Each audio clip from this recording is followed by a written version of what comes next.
தமிழ்நாடு அரசு சர்வே ஒன்று எடுக்கலாம் அப்படின்றத கண்டுபிடிச்சா சொல்றாங்க. ராமதாஸ் கணக்கெடுப்பு கேட்கறாங்க, ஏதாவது ஒரு கணக்கெடுப்பு கேட்கறாங்க. ஏதாவது ஒரு கணக்கெடுப்பு தான் நீதிமன்றம் கேட்குதா அப்படின்னா, ஏதாவது ஒரு கணக்கெடுப்பை நீதிமன்றம் கேட்கவில்லை.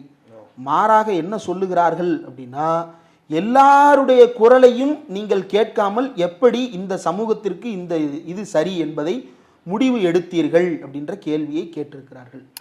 எக்ஸாக்டா அவங்க சொன்ன அந்த வார்த்தை, providing internal reservation of 10.5% from the 20% made available to MBCs and DNCs would definitely be detriment of other communities.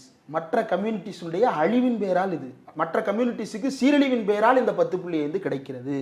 In the absence of any exercise undertaken or any findings arrived at to demonstrate the members of Vanniyakula Kshatriya community are unable to compete with the remaining communities within MBCs and DNCs.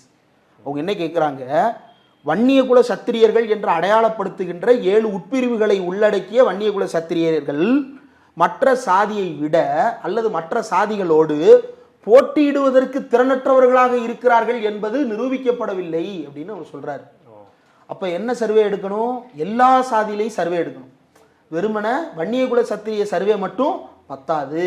இப்போ ராமதாஸ் கேட்குறாரு 10.5க்கு நீங்கள் survey எடுங்கன்னு. இது எப்படி இருக்குன்னா, 10.5க்கு ஒரு சட்டை என்கிட்ட இருக்கு, இந்த 10.5க்கு ஃபிட் ஆகிற மாதிரி நீங்கள் ஒரு பிள்ளையை பெற்று கொடுங்க அப்படின்னு தமிழ்நாடு அரசை நோக்கி கோரிக்கை வைக்கிறார்.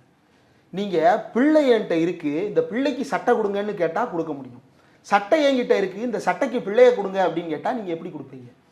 நான் சட்டையை பெற்றுட்டேன், நீங்கள் பிள்ளையை தச்சு கொடுங்க அப்படின்னு கேட்குறாரு ராமதாஸ். இது பொருந்தாத ஒரு கணக்கு. இப்போ உண்மையிலேயே வன்னியர்களுடைய நிலை என்னவாக இருக்கிறது?